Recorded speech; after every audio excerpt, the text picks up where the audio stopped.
Yeah. Trust me, there's law in Cameroon. I once said, if you know you don't know someone in the system, avoid your problems at all costs. What right do I have if a police officer legally stopped me on the road asking to check my phone or laptop? The police officer may be right, as well as the police officer may not be right. If you look at the wordings of Section 93, Sub 1 of the Cameroonian Criminal Procedure Code, it is to the effect that searches and seizures can be conducted only by judicial police officers who possess search warrants.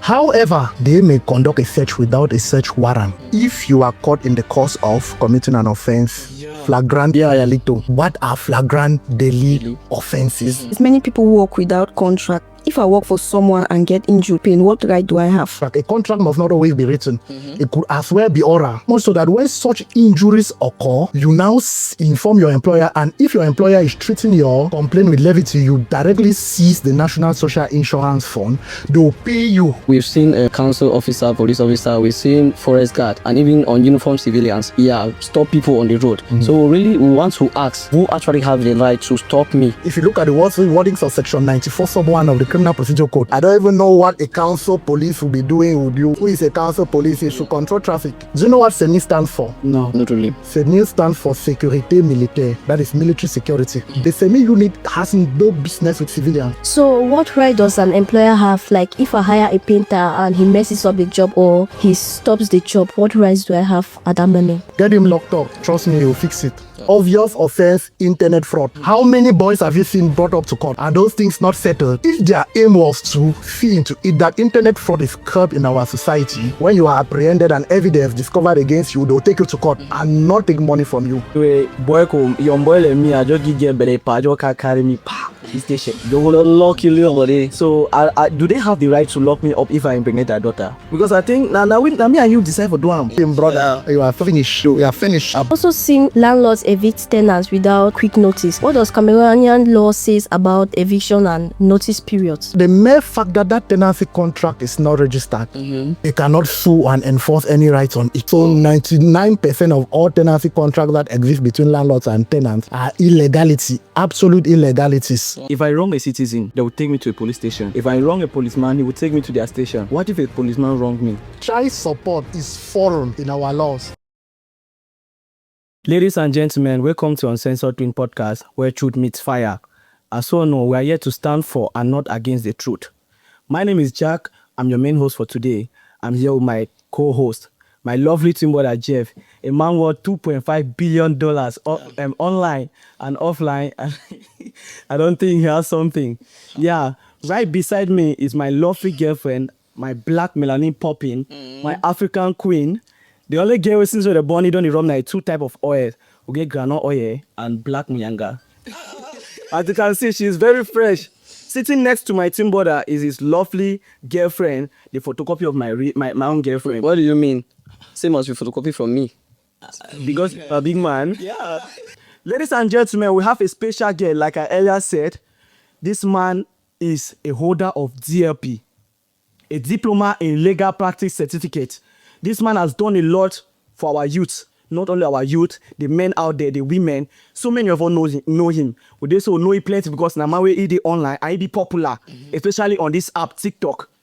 The man be very, very, he don't do a lot of work and he's about to do the best today. Why? Because he's about to teach us some things that we don't know and some things that we know but we don't know how to use it as the citizens of Cameroon. Yeah. So, ladies and gentlemen, he's no other man than Barrister Nkemajon Jr. Hello, Barrister Nkemajon Jr. You're welcome to Uncensored Twin Podcast. We're happy to have you here today. Welcome, sir. The pleasure is shared, sir. I am equally happy to share this special podium with all of you. This happens to be my first time to have seen it, both of you, but then on this particular stage, it is really, really kind of fascinating. Yeah, I'm happy. Thank you so much, sir. Thank you so much, sir. Thank you, Barrister Nkemajon Jr. Ladies and gentlemen, on today's episode, we are going to be talking about your rights and duties as a Cameroonian citizen. What you're supposed to do and what you're not supposed to do. Because I know some of them, so just go, man, no go straight, man, no go for that side. We'll get in there, we could talk and I'll go just learn. Yeah, and some legal challenges we are facing, how they sit, the law do protect and fail to protect them. Yeah. So, before moving to that, we have some few questions to ask about Barrister Nkemajon. Want to hear from him first about himself before we'll go to that. So, please, Barrister Akemajo, can you tell us, did you ever want to become a lawyer, and how has your journey been like? So thank you so much for that particular question. It has always been a burning passion in me to pursue this career path, and God being so kind, I've been able to walk through the path successfully, and I'm here today. So basically, as we all know, I am Maitre Kemajon Junior Navy. There are many ways you can refer to a lawyer. You can call Maitre, you can call an advocate, you can call counsel, in any other way that you can, a legal practitioner too. So basically, the journey has not been easy because if you want to look at the path, withstanding being talked down on, not seeing a hope for the future, people telling you studying law in a lawless country, and all of that, those are all challenges that one must always look above and overcome. And we are here today and creating an impact, creating an awareness. That is just it. That is all. Thank you so much, Barrister Kemanjam. So I have this question. You know, in Cameroon, our country, there are so many unemployed youth out there, who, especially the part of law, what you're into. There are so many unemployed youth out there in which we know that, as we Cameroonian know, you must know some way, know some way, know some man. Yes. So, we don't know. I just want to ask, how did you do to become a successful lawyer? Yeah, how did you do? Because it's very hard in our own country to have that post. Yeah, you will know now some way, know some way. Yeah. To answer that particular question, let me just take us back memory lane. When I started pursuing this path, first and foremost, it may interest you to know that before I even started reading law in the university, I was already attached to a law office. So when I tell people that the principal I am currently under, that is like the boss, I've never known him anywhere. People are usually surprised because due to my passion, my determination led me to maybe come across his contact. And when I called, God being so kind, he responded positively and gave me a chance to be in his office and under his supervision and control. So the journey started from there. You understand? I understand that there are so many people who have read law. It all depends on why you are reading the law. Are you reading the law because you have seen other people reading law? Or are you reading the law because you actually want to do something with it? I think that is the first question that is supposed to be answered before you even start reading a course. Because when you just started university, some people said it is their father who came and selected the course for them. It is their brother or their sister who did their admission. You understand? Me, before I could even make the decision to study law, before I started compiling my documents, I made sure I went up to the university, I met the dean, I asked him, if I want to become a lawyer, which law should I read? Because we have private law, we have public law, we have international, all types of laws. He told me English private law. That is when I started. I went and I started compiling my documents. Wow. You understand? Yes. So I started from there. Going to the office. On days that I'm not having classes, I'm always in the office. On days that I'm having classes, I'm in school. You understand? I'm always shuttling between the office just to get the practical part of the whole career and equally with the theoretical part of the studies. And then coming now to the issue of knowing someone who knows someone who knows someone. Initially, my intention has always I've always wanted to be a magistrate. But then, due to the fact that I was not exposed to the right information at that time, I always call it government lawyer. So when I got to the chambers at that early stage, I was exposed to all the information I need to be able to navigate this path. You understand? So I was schooled, I was given the various procedures, I was given the various possibilities by my seniors in the office at that time. You understand? Yes. So from there now I said, due to the nature of the country, I will not lie. What you have stated it's not a lie. I just had to withdraw, looking at the financial situation of my family. I would not want to start writing concours upon concours upon concours, year in, year out, unsuccessfully.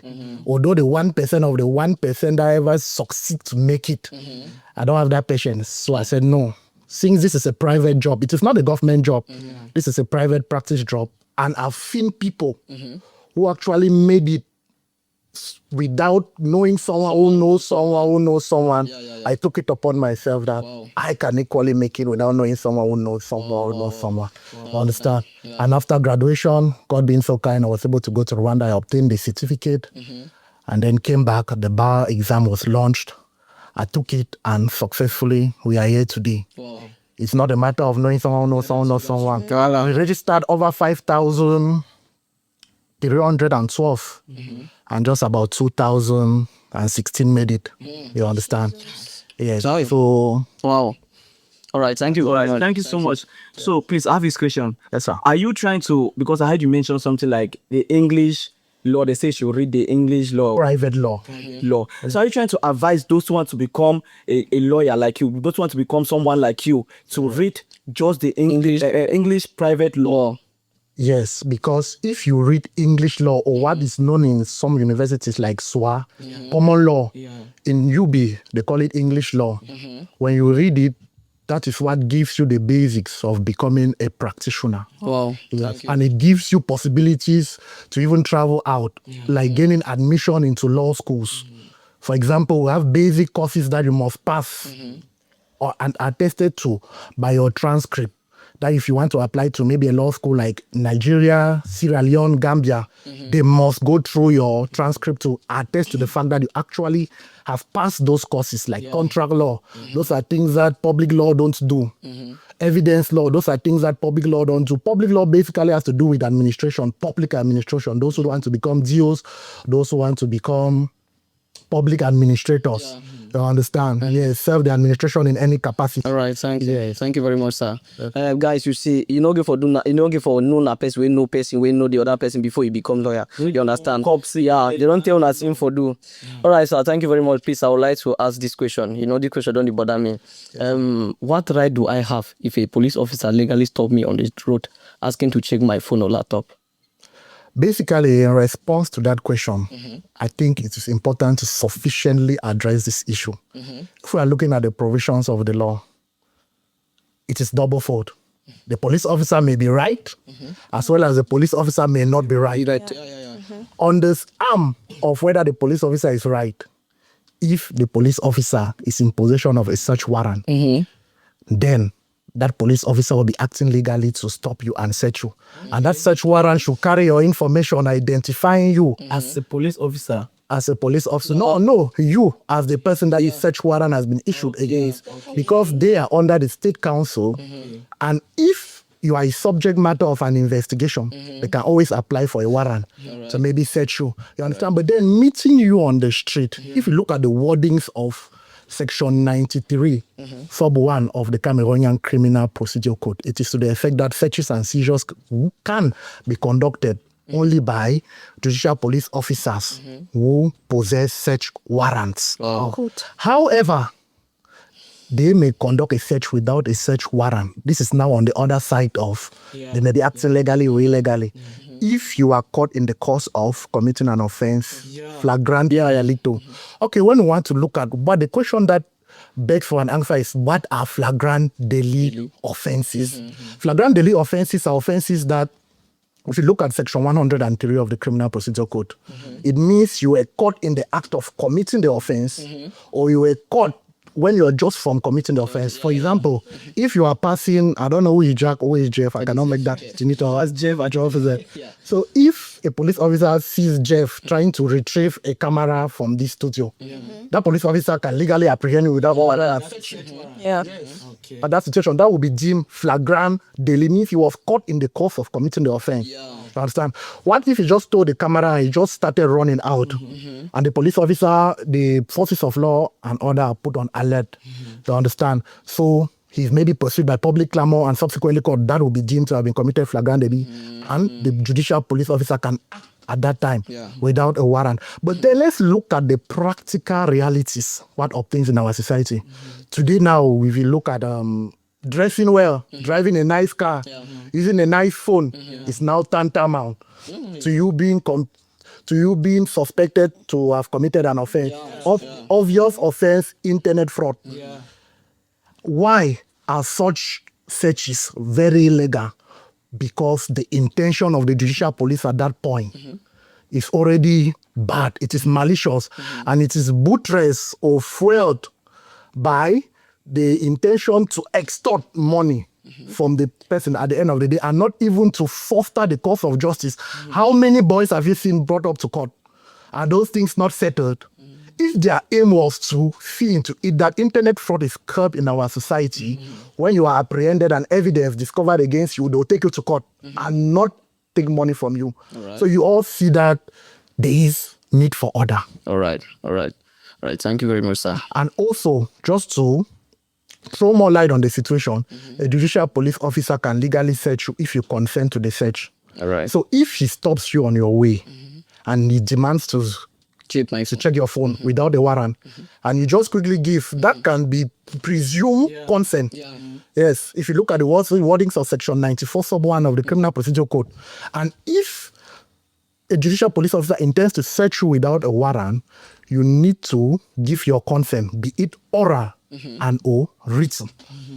And that must be noted down somewhere.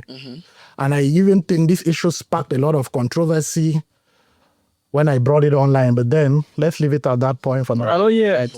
If police stop you for ask your phone for check or laptop with no guarantee, show you search for warrant. Yeah. If you not show I'm no guarantee. Sure. Yeah, because I think I'm on the right. Why you go to stop me for on the end? So ask for statement. Okay, thank you very much, sir. Thank you again. I have this question. Yes, sir. You know, we've seen a council officer, police officer, we've seen forest guard, and even on uniformed civilians. Stop people on the road. So really, we want to ask who actually have the right to stop me or question me in public, and what are their legal limits? Thank you so much for that particular question. In order to respond to that question, it is important to make certain distinctions. Who is a judicial police officer? Who have that authority to stop you? The reason why they add judicial to police, there's a reason.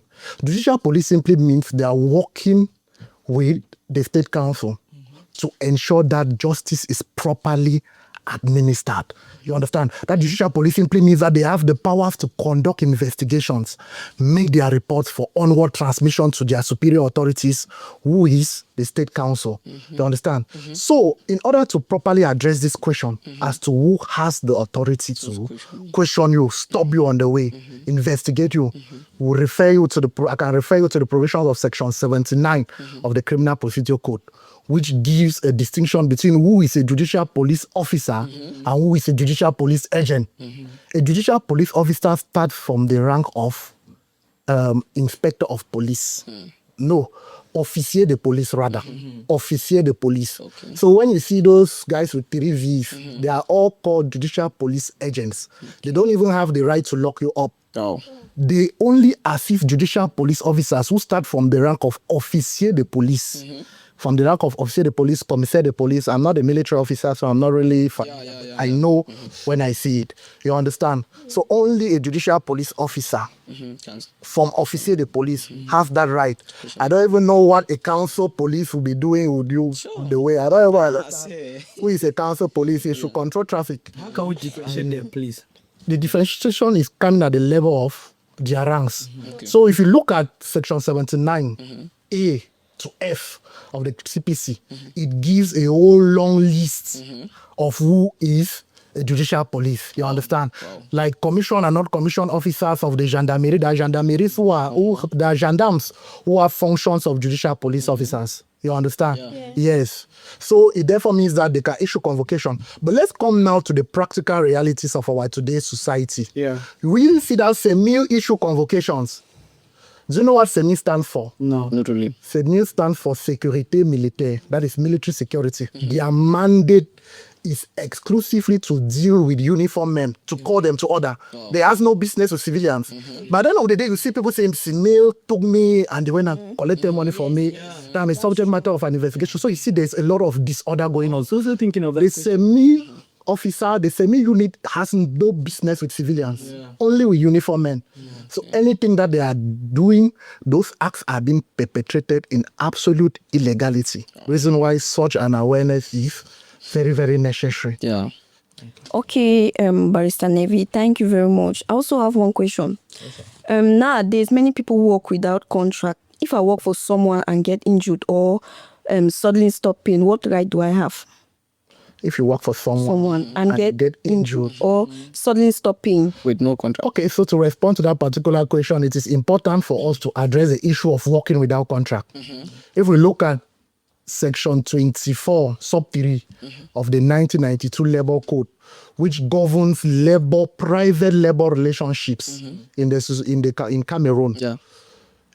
It says any manner of evidence can be adduced or brought up to prove that an employment relationship existed between an employer and an employee. You understand? Yeah. So you must not always bring up a contract. A contract must not always be written. It could as well be oral.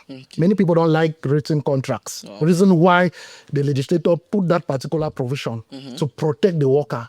You understand? Yeah. And then coming now to the issue of you working and being injured, and then your employer refuses to pay.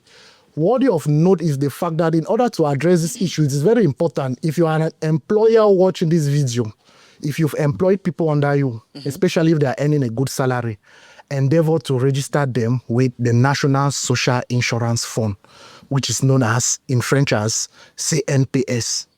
If you get an injury in the course of performing your function, it is not the employer to pay you.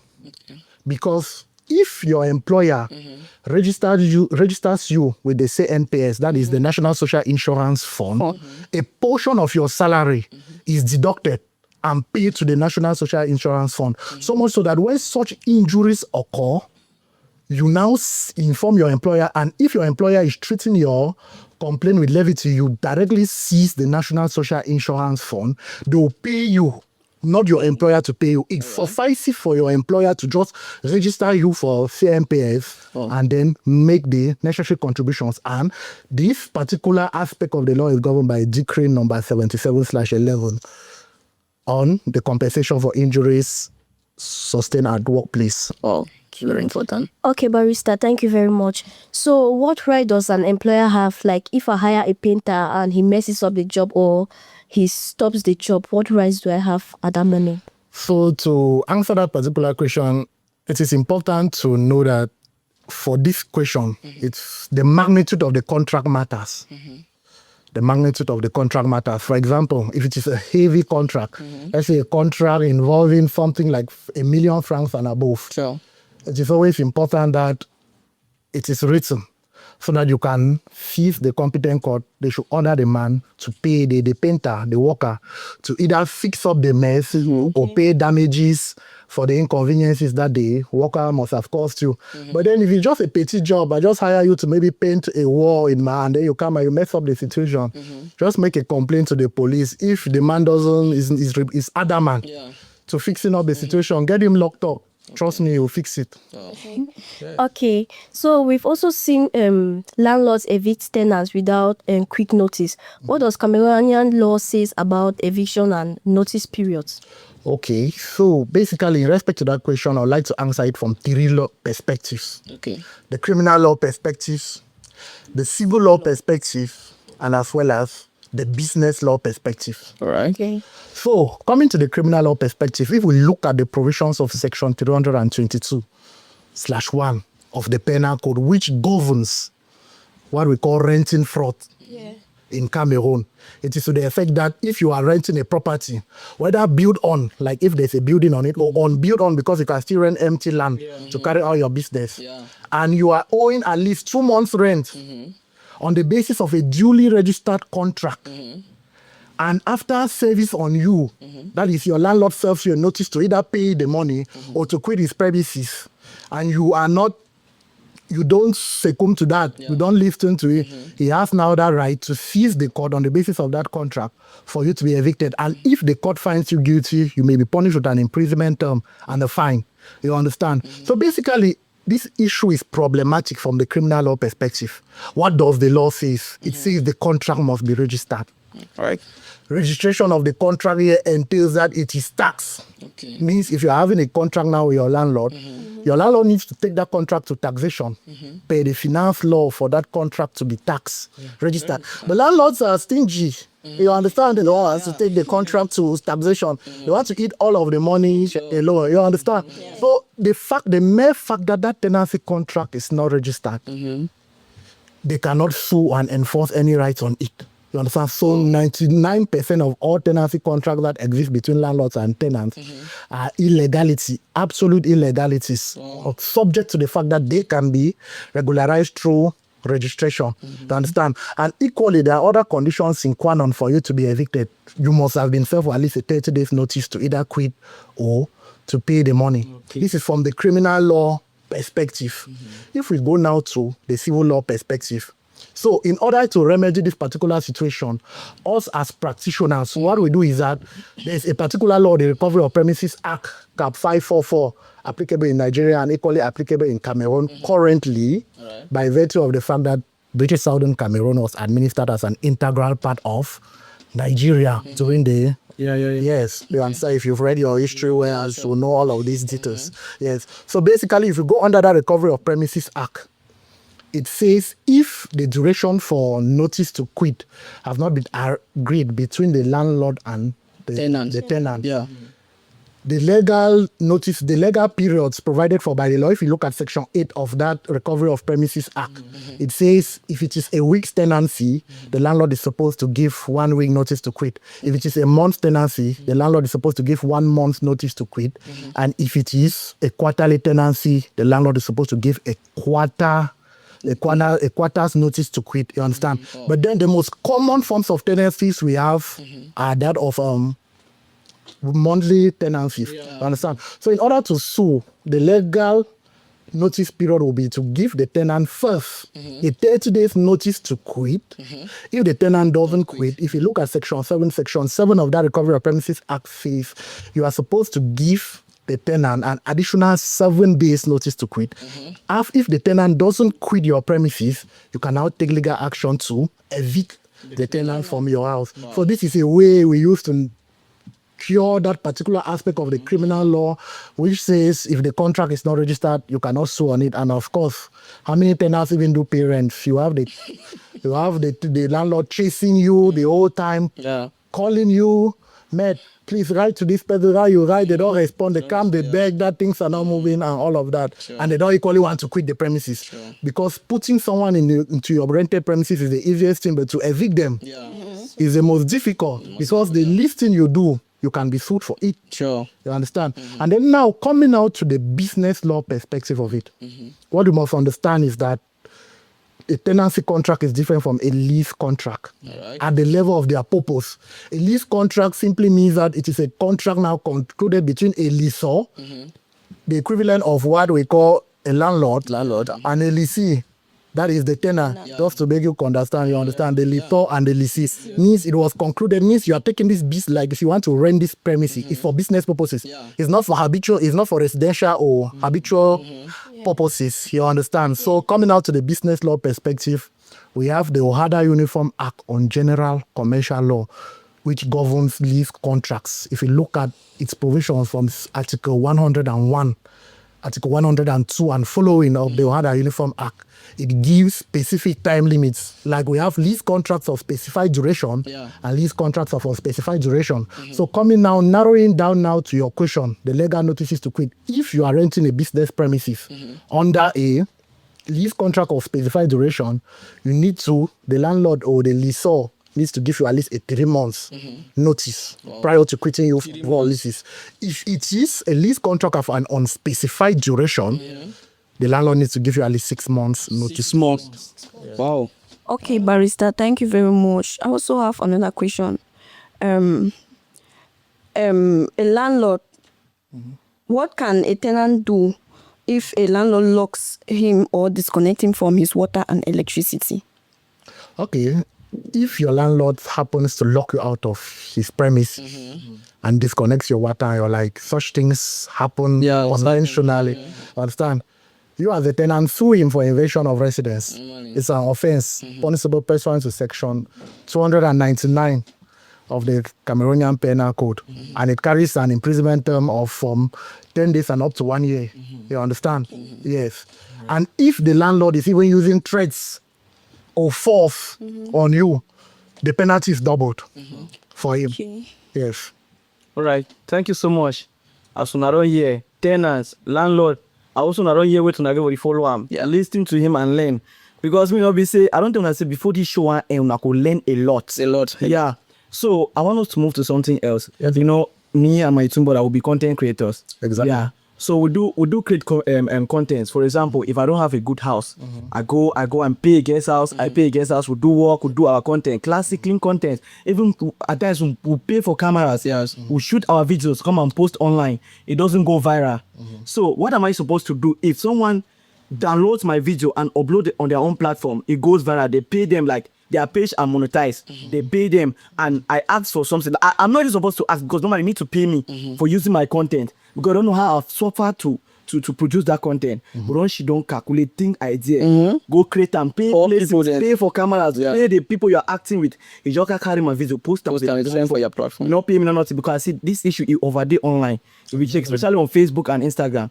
It's there online where you just post your content, somebody will just take and post on their own platform. It go viral, they chop the ammunition, don't they quiet. No crazy, even tagging your page. So in order to protect yourself from such mishaps, that particular intellectual property, it is your intellect, like if Riley said, you conceive the idea, you plan and you execute it. As just for someone to reap the benefits at the end of the day without or even giving you a portion of it. You understand? So that constitutes copyright violation. That is your copyright violation. That is your intellectual property. What is intellectual property? It just simply means it's a bundle of enforceable interests.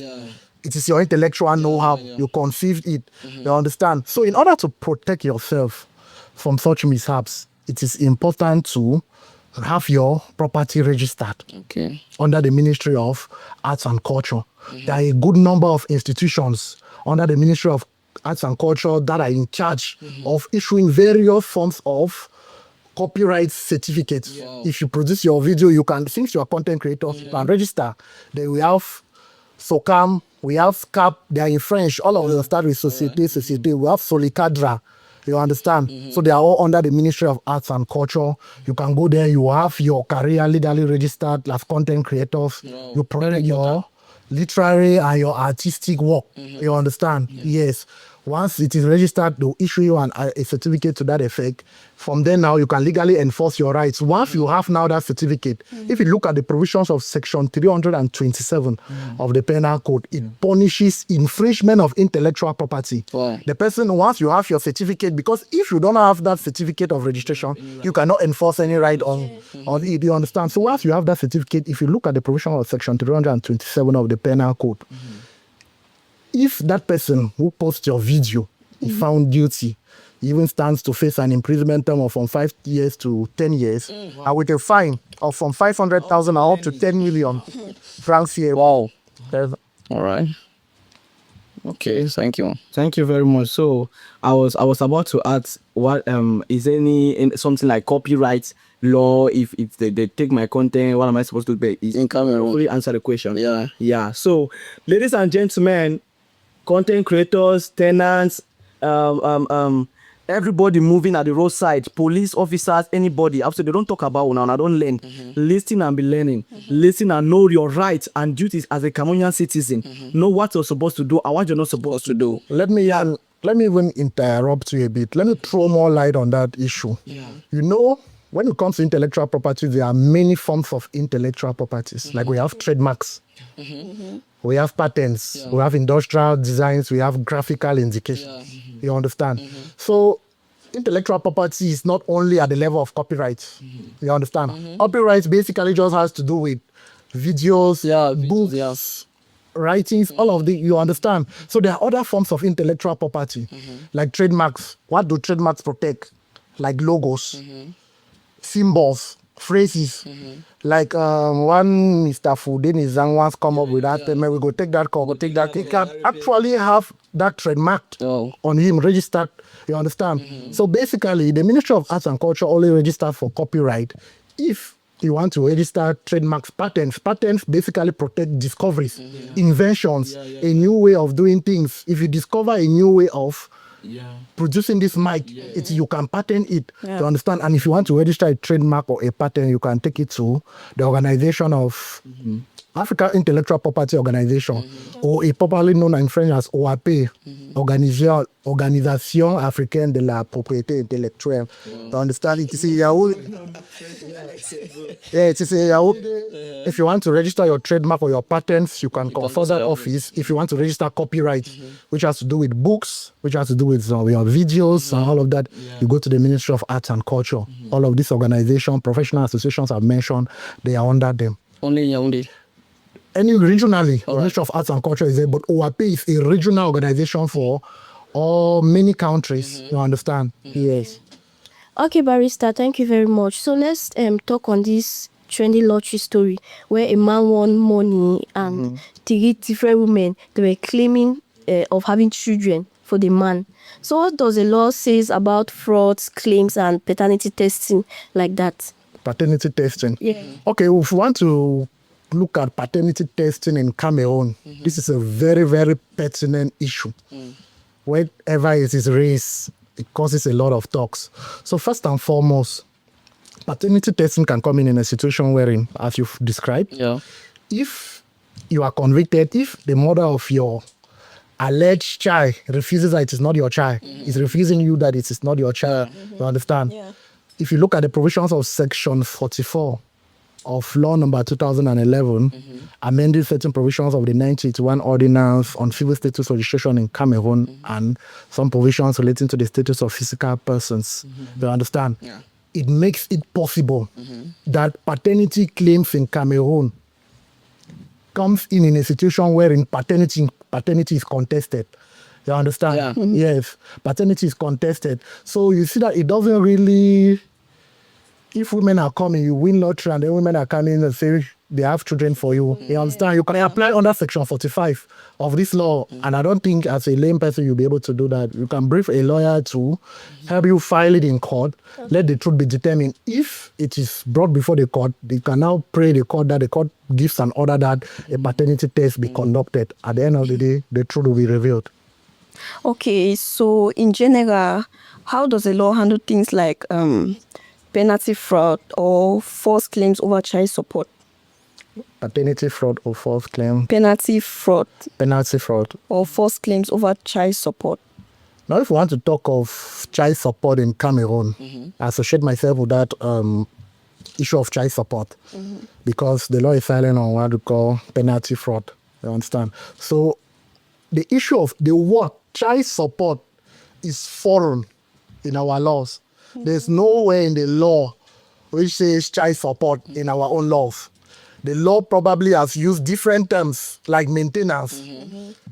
Child support mostly happens in other countries like maybe the USA and all of that, the UK and all of that. But you can talk of maintenance. You understand? Right. I'm really sorry to say I'm sorry to say that the law has very little or no provisions in this regard to force a man to take care of a child, maybe born out of wedlock. You understand? Yes. Reason why most of the times we usually advise that they consult the social welfare, but even when the social welfare passes an order, the man always fails to respect it. You understand? It is really poor. We are waiting that the government can do some ameliorations in this regard because there are a lot of single women really with children for irresponsible men.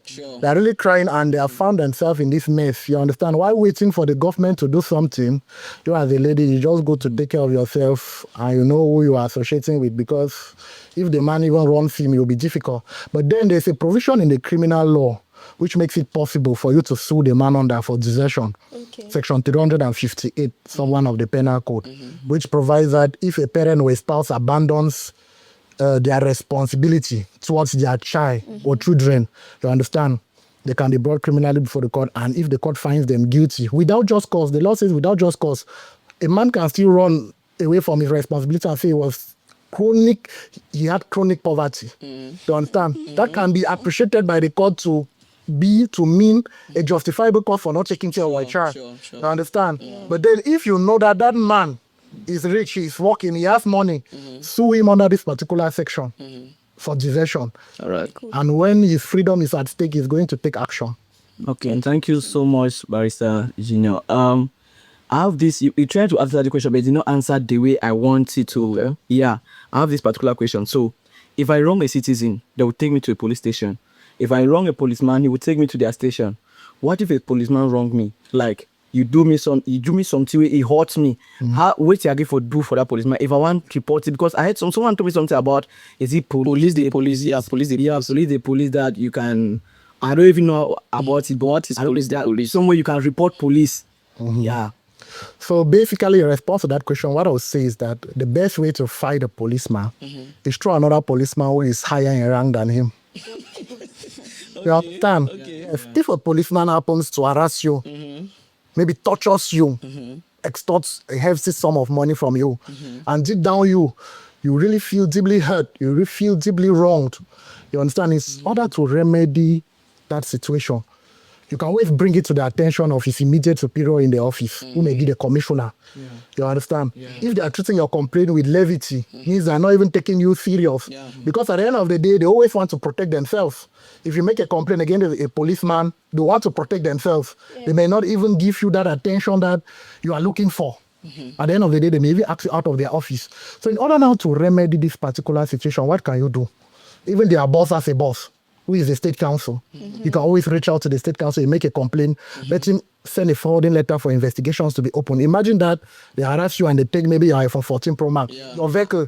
Will you allow that just like? No. So you need to seize the appropriate authorities as a matter of law and not as a matter of the fact that you know them or you don't know them. It is your right. It is the right of every citizen to go before the authorities and lay their complaint, and it is their obligation to respond to it positively. If investigations are open, trust me, your stuff will be restituted so long as you were on your right. And equally, even if the state council is not even paying much attention to your complaint, you can always seize the Procureur General, who is the highest judicial authority of the region. The Procureur General, once he picks up his phone and makes a call, trust me, there will be order. All right. You understand? Yeah, okay.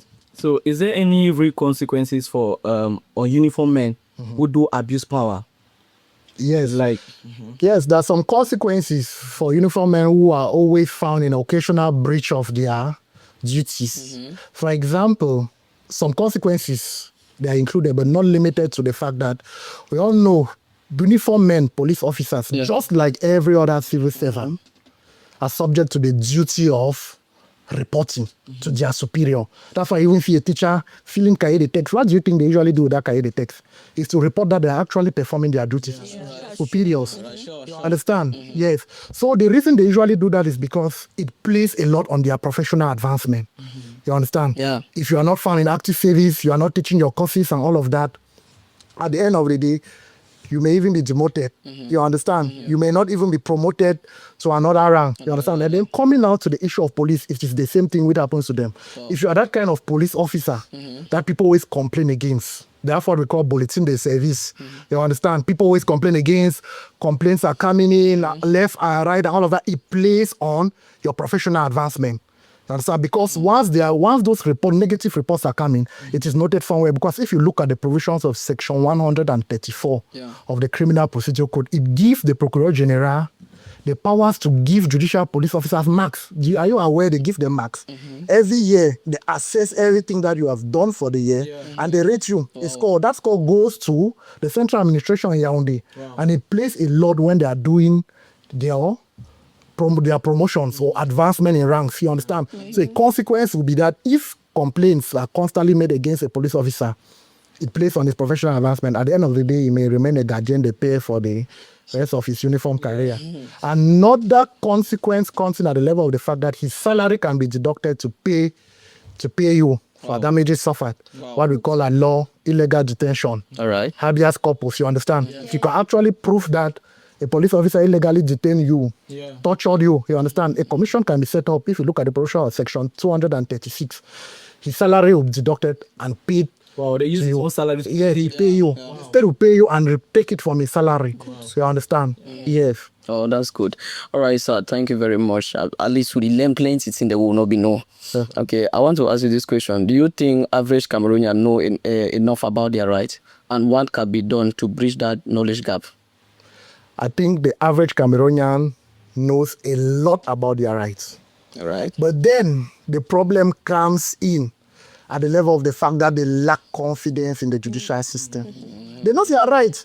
But then you say, if they even take this matter, what will even be done? If they want to see matter, what will be done? Because even you don't even need to know the law to know that someone has wronged you. Normally. Do you need to know the law? If someone slaps you, do you need to know the law that you can take action against him?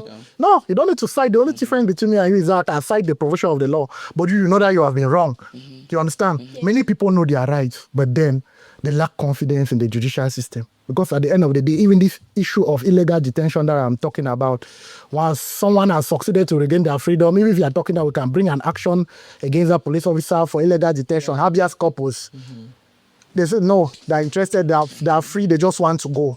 You understand? They're not even interested again. They don't even want to follow again that path. They know their rights, but then they lack confidence in the judiciary. And another issue is that they lack the financial means. You understand? People have rights, but then they cannot access it because of money. And still, if someone, in fact, he has been wrong, he or she has been wrong, but then they don't have money. Yes, we say even bring 15,000, bring 10,000. Let's even see what we can do, even right, for free. That one is just to pay the bailiff to send the document. 10,000. No way. They don't even have. So they lack confidence in the judiciary. That's true. And they lack the means to enforce their rights. But as to the fact whether they know their rights or not, they know their rights. You understand? And awareness creation is supposed to be created. The fact that we are saying that it is wrong doesn't mean that they'll stop doing it. We only have to keep saying it. Understand? Even the pastor in church preaches against certain things, but people keep on doing it. So if you don't know what is right, you may not even know what is wrong. You understand? Yes, because most times people will reach out and ask, is it legal? Is it legal? Is it right? Is it right? You understand? Means they don't know what is right and what is wrong. If they ask you if it is legal, you say it is legal, they are fine. If they ask you if it is illegal, whether it is illegal, you tell them and you give them justifications why it is illegal. You understand? You understand? Means at least they know what is right before it is being violated. Okay. Yes. All right. Thank you so much, sir. I would like to ask this again. What are the common mistakes you think people do, especially in daily life? Okay, I just have one to point out. One. Which Okay. is the issue that you know someone who knows someone who knows that there's no law in Cameroon. Trust me, there's law in Cameroon. I once said, if you know you don't know someone in the system, avoid your problems at all costs. Because if they bundle you today and ask for 500,000 and it's not how you want, do you know where you go to? No. At the end of the day, your case will be followed strictly.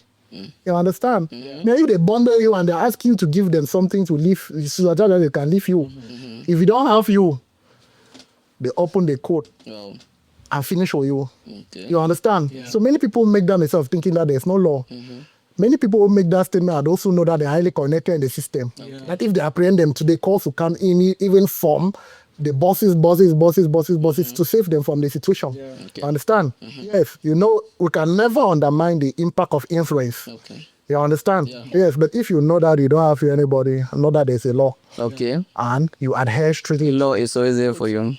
All right, sir. You know, I'm your fan. I always watch your video there. Yeah, so I will follow how they teach people. yeah, actually, so that I learn some kind of thing them too. So I saw a video you post. You post some video where you talk about picking of maybe 10 years. 10 years. Yeah. Okay, let's say if picking for 10 years do some crime, say no man not get right for arrest the picking. So what if in picking for 10 years kill some person, they no go arrest him? It is totally free. Totally free. You mean I don't understand? By law. That's why at the end of the day, many people say lawyers are this, that, and that. You may even be guilty, but the law says you are free. Will you go and force yourself to enter the jail? But sir, you actually know 10 years children, like plenty begin the way they didn't at underage. But they do some kind of thing, terrible thing the way big man of even do one. Why are you asking for the necessary ameliorations or amendments to be done? it is important that you understand first the position of the law. As it's always said, said legs. The law is harsh, but it remains good law. You understand? You look at section 80 of the penal code. It says a child of below 10 years is totally criminally responsible. It means that child doesn't, the rationale of the legislator, the intention of the legislator is that child don't yet possess the mental capacity to commit an offense. So even take a knife and stab you, to even start thinking of such things. You understand? But then we all understand that with technology, movies, all of that, children learn a lot. Children learn a lot. Say what truth and what. And by practice. I don't know if they do it at the end of the day. Any action you take against them, since you still zero amount to zero. All right. Yes, sir. I also saw one of your video online, and then I just want some of our audience to hear what you said. I think it's important for them to know it. Exactly. You said if you have any issue, like they want to bring to you to give them solution or to take it to court, or you know how they never do the loyalty. Yeah. So if you have any issue, you want to come and complain, they want to come and complain to you. They should tell you everything. They should not lie to you. Like they should tell you the truth about what happened. I mean, because so I want to ask, what if I want to tell you, but I'm afraid that if I tell you the truth, you might not win the case, or maybe if when I say the wrong thing, that's when I'm going to when I'll get my free, like I'll be free. Yeah. And if you lie in a life, or say I'll be free. At the end of the day, lawyers are not magicians. Lawyers are regular people like you. But then we are bound by what we call professional secrecy. Meaning anything that is discussed between me and you, it ends between us in chambers. And you have the right to sue me. If you tell me something and I come and I reveal the information and I link it to you. You understand? You understand? You can sue me for that. For breach of professional secrecy. At least. You understand? Yes. So you see, on the issue of you confessing, when you go before a lawyer and you pay your consultation fees, you saying everything to the lawyer is at your own best interest. You understand? If you lie, and at the end of the day, the lawyer is embarrassed in court. If you say he didn't do it, if you say he didn't rape that girl you were not even around, whereas you did the act, and you are trying to cover it. You understand? At the end of the day, if the girl brings people who were around that day to attest to the fact that you were there, they saw you, they even had to remove you on top of the lady. Child. They understand? So, who is in return the lawyer in that particular situation? Is discovered that you need to tell the lawyer everything. Once you tell the lawyer everything, the lawyer can even advise you to accept or to deny. You understand? Looking at what the law says. You understand? Yes. So always say everything as it happens. Yes. So that he can better help you, better advise himself, and better help you. Because only a day that you miss can change a whole situation. Because imagine there are time limits at law. For sure. You understand? To introduce certain cases. Just imagine that you talk to a lawyer, you consult a lawyer, you don't even give him the dates. Just from a day, the lawyer will know that even if you were guilty, this date, they have already forfeited their rights to maybe take legal action against you, because if they take action, it's already time back, the statute back, court can no longer entertain it again. You understand? Yes, it is very, very pertinent, salient and relevant for you to reveal all vital information to your lawyer. Well, thank you. All right, thank you so much. I have this issue that is, I think it's happening every day in our society. You get this to a boy come, young boy like me, I just get belly pa, just carry me, pa, this station. You will lock you over there. So, do they have the right to lock me up if I impregnate their daughter? Because I think now me and you decide for doing. The question I'm tempted to ask is, how old is the daughter? Okay, let's just. How old is the daughter? Above 20, yeah. Then they have nothing against you. All of those things are perpetrated in illegality. At the end of the day, you just bear yourself and leave you. Because just you go and give the policeman, for the policeman knows that there's no case. Okay. But if it is a child below 16, brother, you are finished. Below 18 or 16. You are finished. Above 16.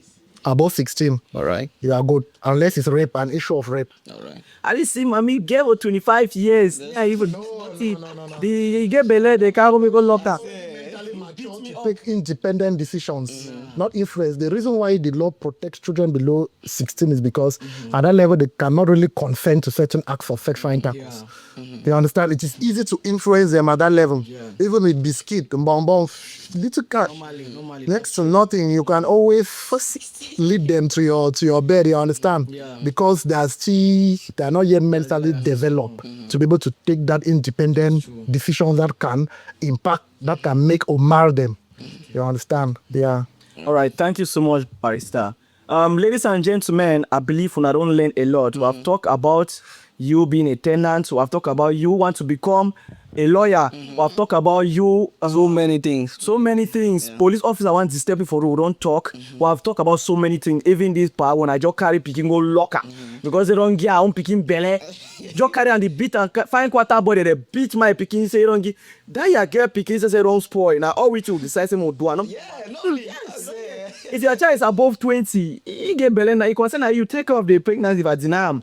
Oh, if you go do what did they ever do? I think that they do that test. But yeah, so I think we have learned a lot. Yeah, and we're about to end the show. So I would like to ask, Barrister, do you have anything to tell our audience that are watching you, Or even about yourself, anything. maybe any advice to tell somebody who wants to become a lawyer, a successful lawyer like you? On Anything. the part of successful, I'm still a young advocate. But I'm still working our way to the top. It's a process. Yes, it doesn't happen overnight. You understand? So we need to know the law, like our seniors always tell us. You know the law, the money will come. All right. You understand? Yes. If you don't know the law, the money will not come. So at these very early stages of the career, we need to focus on knowing the law. If you want to make quick money, go and do business. Engage fully into content creation. You will make quick money, fast and better money.